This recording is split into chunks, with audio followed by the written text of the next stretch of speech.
नमस्कार, आप देख रहे हैं सागर न्यूज। मैं राम सागर मिश्रा खबरों के लिए आपको ले चलते हैं।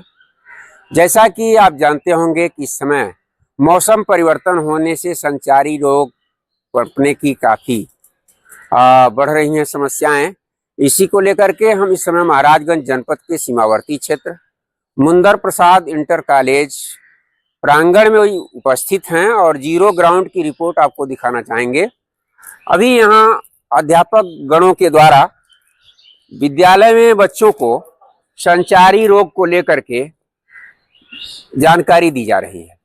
कैसे संचारी रोग से बचा जा सकता है, क्या है संचारी रोग, इसको लेकर के हम चलेंगे। अभी जो इस समय कमरे में अध्यापक हैं और बच्चों को इसको लेकर के जानकारी दे रहे हैं, उनसे जानना चाहेंगे कि संचारी रोग कैसे होता है और कौन सा उसका समय है और क्यों होता है संचारी रोग।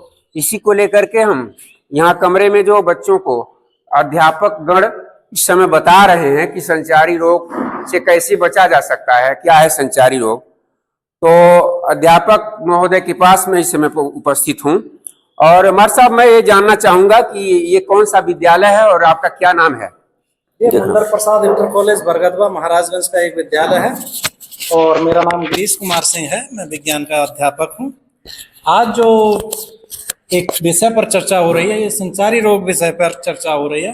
बच्चों को संचारी रोग विषय के बारे में बताया जा रहा है कि संचारी रोग किन किन कारणों से फैलता है और इनका निदान क्या है, ताकि बच्चे अपने आप को सुरक्षित महसूस कर सकें और अपने आसपास के वातावरण को स्वच्छ और इन बीमारियों से मुक्त बना सकें। वो पहला क्या है ट्रैफिक हमारे सब कैसे संचारी रोग से बचा जा सकता है। जैसे संचारी रोग कई सारे होते हैं, जो किसी बैक्टीरिया या फंगस या कई वायरल ये होते हैं, छोटे छोटे प्रोटोजोआ वगैरह के संपर्क में आने से फैलते हैं। तो उनके बारे में बच्चों को निदान कैसे किया जा सकता है, इसके बारे में बताया जाएगा। तो अभी आप देख रहे थे हमारे साथ अध्यापक गण हैं जो मुंदर प्रसाद इंटर कॉलेज के गिरीश सिंह जी। मैंने इनसे जानकारी लिया। आज बच्चों को इन्होंने संचारी रोग के ऊपर जो है जानकारी दी है। संचारी रोग से कैसे बचा जा सकता है, क्या है संचारी रोग।